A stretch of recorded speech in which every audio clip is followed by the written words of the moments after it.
SSC batch 2024-এর সাজেশনের ক্রম অনুসারে প্রথম যে আমরা 1 নম্বর অঙ্কটা দিয়েছিলাম সেটের তার 1-এর ক এর সমাধানটা হচ্ছে f of 2 is equal to 2a cube plus k square minus 32 হলে k এর কোন মানের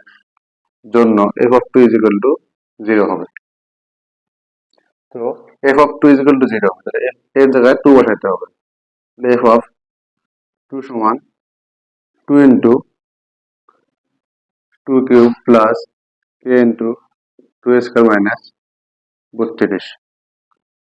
সমান সমান 2 into 2 কিউব দিলে কত হয় 8 plus k into 2 square মানে 4 minus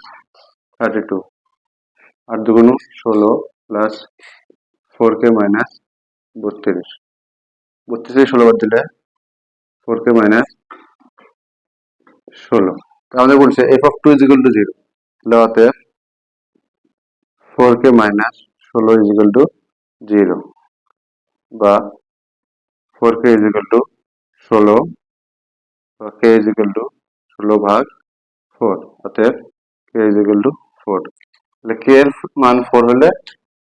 রাশিটার মান 2 বসালে 0 হবে এটাই হবে অ্যান্সার।